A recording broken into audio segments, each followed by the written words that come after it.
ओम शांति। 24 जुलाई 2023 की साकार मुरली से होमवर्क। आज की मुरली से हम लक्ष्य लेंगे स्वर्ग की बादशाही लेने का पुरुषार्थ करना है। स्वर्ग की बादशाही लेने के लिए आज की मुरली में बाबा ने अटेंशन दिलवाया, निरंतर याद, स्वदर्शन चक्रधारी बनना है और सदा खुशी में रहना है और सर्विसेबल बनना है। निरंतर याद के लिए बाबा ने कहा, तुम शिव बाबा के बने हो तो जरूर बाप को याद करना पड़े। बाबा ने कहा, भल गृहस्थ में रहो लेकिन याद बाबा को करना है और नई दुनिया को करना है। तो ये गृहस्थ में रहते बाबा को याद करने के लिए ये स्मृति में रखना है कि इस संगम पर हमने धर्म की गोद ली है, अर्थात हम बाबा के बने हैं। जैसे हम बाबा के बने हैं तो तुम्हारी दिल बाप के साथ जुट जानी चाहिए और पुराने संबंधों को भूल जाना चाहिए, क्योंकि पिता के संबंध से हमें बहुत बड़ी संपत्ति मिलती है। हम वर्षे में राजाई को प्राप्त करते हैं और टीचर के संबंध से बाबा हमें राजयोग सिखाते हैं और मेहनत करके हमें लायक बनाते हैं। सतगुरु बन करके हमें मुक्ति, जीवन मुक्ति देते हैं।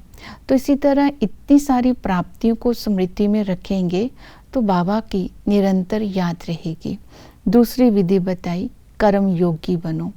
बाबा ने कहा, तुम बच्चे कर्म योगी हो। कर्म करते समय जब भी समय मिले तो बाप की याद में रहो। कछुए की मिसाल दी, कछुआ भी घास खाता है, जब उस घास खाने के बाद अपनी कर्म इंद्रियों को समेट कर बैठ जाता है। बाबा ने कहा, तुम्हें क्या इतनी भी अकल नहीं है?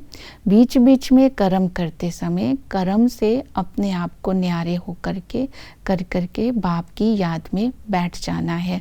तो अगर हम इस तरह बार बार बाबा को याद करेंगे तो याद से विकर्म विनाश होते जाएंगे, हमारी तकदीर बन जाएगी। बाबा ने कहा, जितना तुम बाप की याद में रहेंगे और हम अपने आप को बाबा के आगे समर्पण कर देंगे, कर्म बाबा की याद में करेंगे तो कर्म में भी सफलता होती जाएगी। कर्म योगी बनने का आज सारा दिन अटेंशन रखना है। कर्म करते समय विचार सागर मंथन भी कर सकते हैं, ज्ञान के नए नए पॉइंट्स भी निकाल सकते हैं। उतना ही आत्मा माया के प्रभाव से मुक्त रहेगी। फिर बाबा ने कहा, तुम स्वदर्शन चक्र बुद्धि में फिराते रहो, अपने आप से बातें करते रहो। अभी 84 जन्म पूरे हुए, अब नाटक पूरा हुआ, अब बाप के पास वापस जाना है।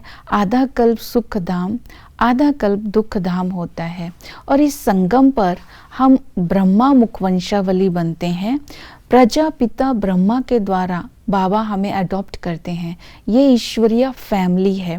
इस संगम पर ही बाबा ने हमें अपना बनाया है। तो ये ब्राह्मण धर्म सबसे ऊंच है, ब्राह्मण कुल सबसे ऊंच है। इस समय हम ब्राह्मण देवताओं से भी ऊंच है, क्योंकि इस समय हम ब्राह्मण सर्विस करते हैं और बाप से भविष्य का वर्षा प्राप्त करते हैं, अर्थात राज्य भाग्य लेते हैं। इस नशे में सदा रहेंगे और स्व का दर्शन करते रहेंगे तो आत्मा के अंदर पवित्रता की धारणा होगी। फिर बाबा ने कहा कि तुम्हें नॉलेजफुल, खुश रहना है। खुश रहने के लिए बाबा ने आज स्वमान दिया, ये स्मृति रखना है, मैं मास्टर बीज रूप हूँ। मास्टर बीज रूप का मतलब ही है नॉलेजफुल।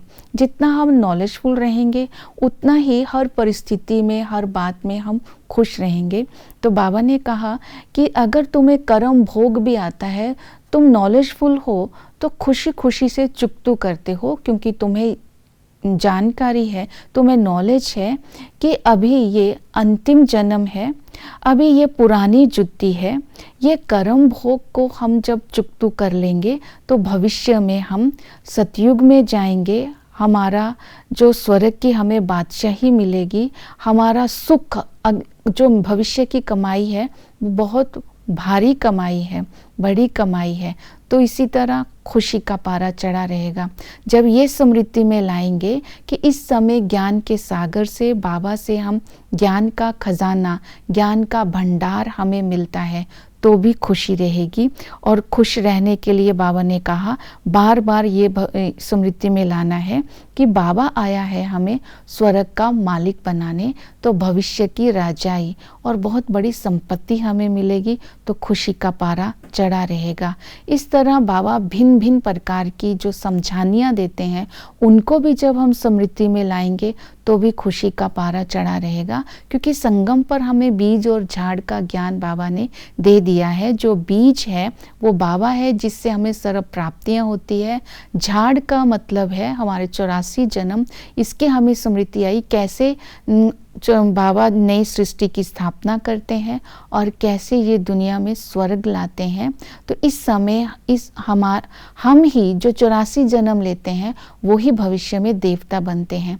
तो नॉलेजफुल होकर के रहेंगे तो खुशी का पारा चढ़ा रहेगा। तो सर्विस करने के लिए बाबा ने कहा आपस में ज्ञान की लेन देन करते रहना है, एक दूसरों की ज्ञान से पालना करनी है। और बाबा ने कहा विहंग मार्ग की सर्विस करनी है। सर्विस करते समय ये भी निश्चय रहे कि हमें बाबा के पास जाना है, देह अभिमान में नहीं आना है, श्रेष्ठ स्थिति से सर्विस करनी है, एक दूसरे को रिगार्ड देना है, ये सेवा करनी है, ये ढिंडोरा पिटवाना है। सबका ये अंतिम जन्म है, सबको बाप के पास जाना है, पुनर्जन्म इस मृत्यु लोक में नहीं लेना है। तो अविनाशी ज्ञान रत्नों का खजाना जीवन में धारण करना है। इसके लिए उनके सामने त्रिमूर्ति का चित्र रख करके उनको समझाना है कि बर्थ राइट्स आपका जो है, जो भविष्य में ऊंच पद पाना है, तो विश्व की बादशाही तुम्हारा बर्थ राइट है, अर्थात जन्म सिद्ध अधिकार है। ये बातें उनको समझानी है। तो इन बातों को जब हम जीवन में धारण करेंगे तो हमें स्वर्ग की बादशाही मिलेगी। ओम शांति।